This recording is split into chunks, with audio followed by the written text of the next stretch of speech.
Hi friends, welcome back to a video here on the LNM channel. Today we're going to be doing a journal with me session. So it is going to be a techo time video and I'm going to be technically working in my commonplace.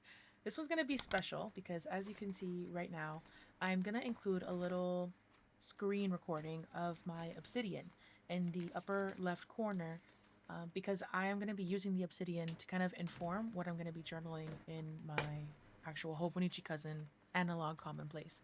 And so if you would have seen either my analog, or rather my July flip through or my obsidian flip through, you would have seen that I am logging a lot of things in my obsidian these days. And so I really wanted to kind of share with you what that process looks like when I'm ready to sit down and actually do a session in my analog system. The obsidian right now is having quite a few functions, one of which is it's being a general inbox because I'm working at my desk all the time. I work from home, so I'm at the computer all day, and it's really easy if I have an idea or something to just quickly jot it down in my obsidian. Especially on days where it's too hectic, I'm too busy to take out any of my analog systems, pick out a pen, and so on. I do tend to have it on the side, but like my daily log, wherever it is that I do my daily log, I do tend to have it on the side, but sometimes it's just easier to jot it down in the obsidian. But yeah, in terms of what my hands are doing right now on the video, I am working on a session, or rather a note that I wrote in on the 4th. On the 4th of July, I was thinking quite heavily about 2026 journaling systems and, what I can possibly need for next year and kind of figuring that out. We're prime hobonichi season with all of the previews that are going on, and a lot of different 2026 journals are going to start getting put on pre-order. Travelers, Midori, you name it. And I wanted to kind of get ahead of myself. I had watched, I believe, around this time, Danielle's video from my Dandelion Diaries. And so I was just thinking about, what is it that I need from my system? Not so much what journals I am kind of compelled to get, but obviously I do have in mind what journals I'm using at the moment. But I have a media section, daily log, memory keeping, planning, and trackers. And about this point, I was also thinking about the possibility of putting it all inside of a rings. So if I did put it in rings, what sections I would use, and that's kind of like what I'm writing in right now. So I had that kind of like quick stream of consciousness journaling session in my obsidian, and I wanted to put that into my hobonichi cousin. My hobonichi cousin really functions as part commonplace, part memory keeper, part media journal companion. I do often call it commonplace journal just because of the fact that, keywords are a thing in this day and age, but it really does encompass more than just commonplacing. There are sections that are commonplacing and sections that are not, kind of similar to how I do in my obsidian. And so here I am going to my typewriter. One of my favorite parts about having the hobonichi outside of its binding is that I can take the pages to a typewriter. So on this day in my obsidian, I had written this quote, which I will be showing you in the next couple of seconds, that I wanted to transcribe, and I decided to transcribe it into my vertical weekly. What is it about touching foreheads that feels so intimate? That's one of my outstanding questions. I have it tagged that way. If you want to know about my outstanding questions and what that is, I do talk about it a bit in my obsidian video for the month of July. And then here I was just adding in a little memory. On the 5th, I saw a firefly in person for the first time, and that was really, really special. So I put that in there. Here I am going into my monthly, and I'm kind of thinking of recalibrating what my monthlies kind of do in the cousin. Right now, what I'm doing though is just adding the pieces of media that I finished on those days that I finished it, just so that I have an index of what. Because when I finish a piece of media, I do quite enjoy journaling about that on the day that I finished it. Sometimes I don't. I'm not super picky about days like that, but I would prefer to have it on the day that I finished it, just for there to be some sort of time stamping, if you will. And then here I found on the 9th that I had created a note about friction. And so I wanted to write about that. Here I'm just going for, looking for the page. I think, yeah, I do decide to add it here. But I had already pasted something in. So what I'm going to do is divide the page up because I do have something I want to write on the top about those panels.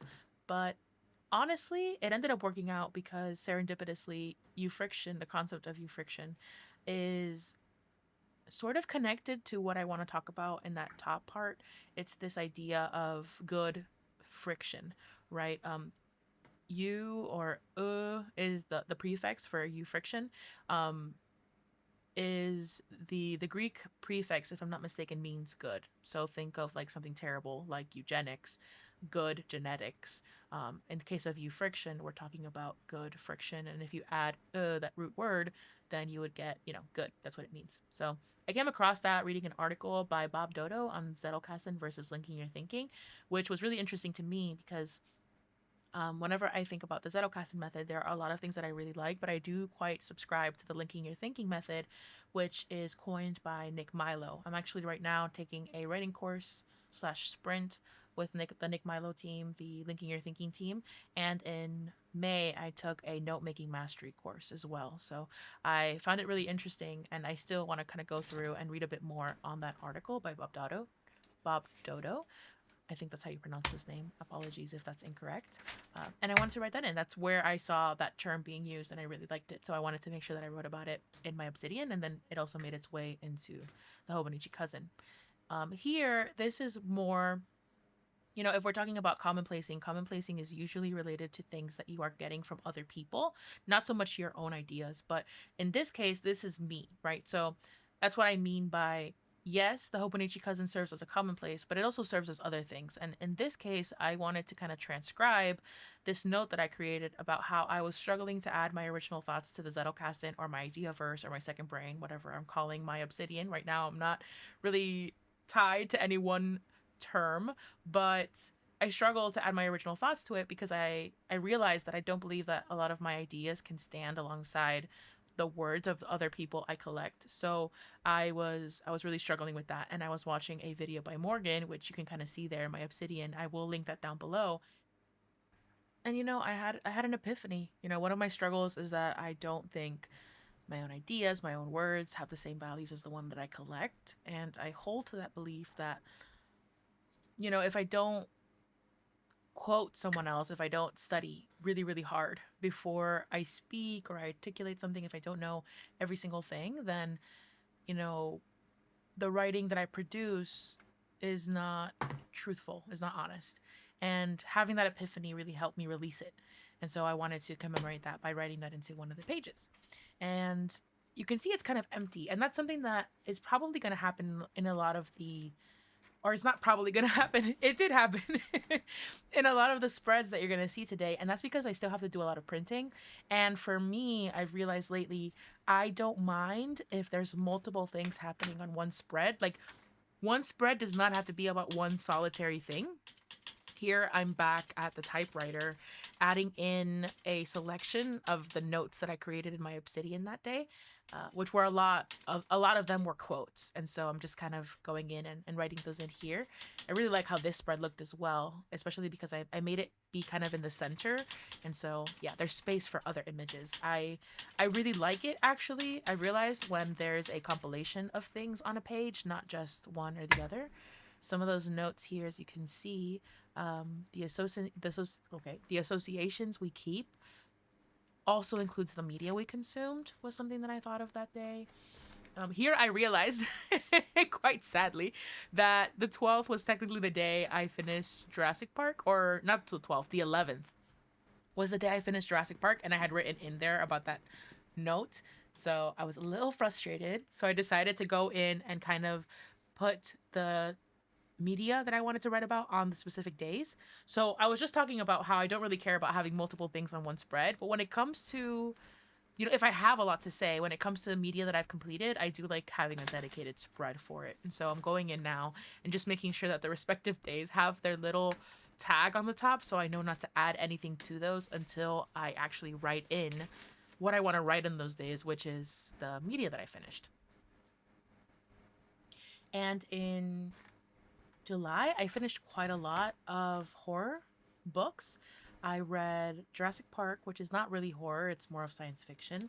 But then I also read Dark Water, which is an anthology of horror stories written by a Japanese creator, Japanese author, who I found out later after having read it was the same author or is the same author as The Ring. I read a story that's been on my TBR since like 2021 called Nothing But Blackened Teeth. It's a short story. And then I read the Apparitions book, which is like old stories, old ghost stories from Edo, the Edo period. That one was really, really good. Nothing But Blackened Teeth, I think I gave a 3.75. I don't think it made it to a 4 star. I did like a lot of it, but there were some things that I didn't quite enjoy. And then Dark Water and the Apparitions book, both of those got 5 stars. I really, really enjoyed those. I'm in a bit of a yokai, Japanese monster, Japanese horror um, mood right now, and so I've been enjoying those. Here I am adding, I wrote in a fleeting note in my obsidian. I was sitting underneath the locust trees after mowing the lawn and was struck with the gratitude for them and for the wind, which allows them to dance. I I quite love seeing the leaves dance in the wind, and so I wanted to write that in here. I go back and forth. You kind of have seen it so far between vertical weekly pages and daily pages. I don't really have a rhyme or reason as to why I would put one in one place versus the other. I do tend to put more daily fleeting things in my vertical weekly and more conceptual or visual things in my dailies, but there really isn't a set rule. It's kind of just based off of vibes. If my vibe is that it should go in the daily page, I put it in the daily page. And if the vibe is that it should go in the vertical weekly, then it goes in the vertical weekly. I wish that I had a more clear answer as to what goes where, because sometimes it would make my life a little bit easier. But for the most part, as of right now, it's really just whatever I feel in the moment should go one place or the other. Here I'm adding my usual quote and word bank pages. They are collection pages for the month that we're in. If they extend, then they extend. But really, it's just places for me to collect kind of like an overflow of quotes that maybe I don't need to read a whole lot about, but I still want to have. This is a section where it is very much a commonplace section, if you will, right? And so I do also collect quite a lot of words as I'm reading. If there's a word that I kind of come across, or any type of media, if I come across a word that I maybe don't know much about, or I want to explore a little bit more, or I want to check out the definition, that I write it down, and I will usually make a note of it somewhere, whether that is highlighting the word or adding a note in my obsidian, as you can see here. And this month I added accretion, affordances, and liminal. And so accretion means the process of growth or increase, typically by the gradual accumulation of additional layers or matter. And that was really cool because I was writing about a identity and like the accumulation of identities, and so that one was really, really nice, very serendipitous. And then affordances I came across during one of Nick Milo's videos, and it basically in psychology means what an environment offers the individual. It's a concept by American psychologist James J. Gibson. And then I also added liminal, and liminal is one of those words that I do know what it means, but I still wanted to add the two definitions. Basically, it means either occupying a position at or on both sides of a boundary or threshold, or relating to a transitional or initial stage of a process. And like when you think about liminal, you can think of airports, for example, or as I'm doing this voiceover, I just finished reading a Substack newsletter by Jill in her journals, and she talks about how summer is a very liminal time for her, and how for us in the journaling community that really enjoy kind of like the pre-ordering and all that, it's a pretty liminal time for us as well because of the pre-order season and all that jazz. So definitely love that. Marketing, sacrifice, discipline, those are words that I know what they mean, but I did go ahead and add those notes into my obsidian because I want to be able to link different ideas to them. And then here I decided that I was going to timestamp. I was going to add the date for when I actually added these notes into my system or highlight them or whatever, because I am obsessed with timestamping. If you are new here, you will notice that I love to timestamp things. I really, really do. Whether that is my daily log or in this case, time stamping the day, time stamping the time. I'm always adding the date and the time when I'm doing things in any journal. I love it. I love doing that. I love the concept of being able to timestamp things. And then here I'm looking for more quotes to see if I can add them. But a lot of these quotes that I'm coming across now, I decided that wasn't going to write them in, that I was just going to print them, because recently I have been adding images or screenshots of the quotes. And so since I have those images, I figured I will just print them and add them that way. I really am loving adding the visual elements to the obsidian. It's been a lot of fun. And yeah, let's see. What am I up to now?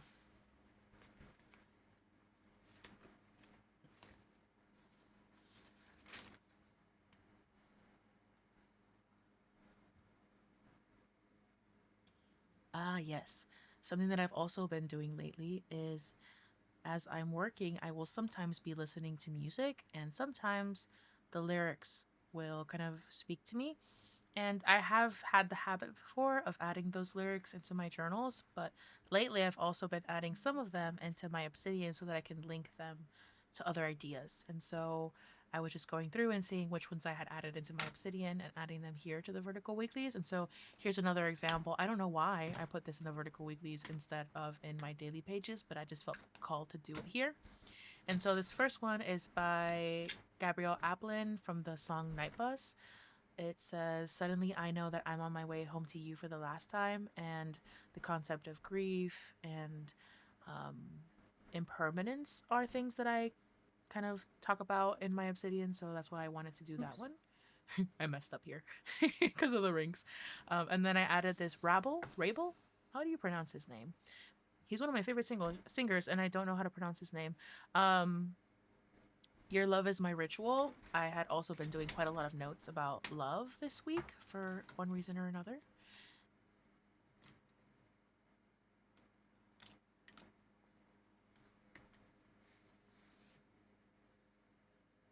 And then I also added this lyric by the Japanese House from a song called Diane or Diane? Diane. And the lyric is, "And I know it's not very sexy when somebody loves you this much and knows you this well, but it's the way it is." And oh, if that didn't just be, that was so gut wrenching to me. It was so gut wrenching to me. I had to add it um, immediately, post haste, if you will. Oh, so good. And then, yeah, that one also went into kind of like this relation to love and identity and relationships and what have you. And then I also added, because again, I was linking a lot of things to love this week, a note or a lyric by King Princess, which is one of my favorite songs of theirs. And it is, "If you think it's love, it is." And I add that in a second with another pen, because I'm still on this one. I got ahead of myself. I'm still on this quote, but I knew what happens. And so I jumped ahead into time for something that you will witness shortly.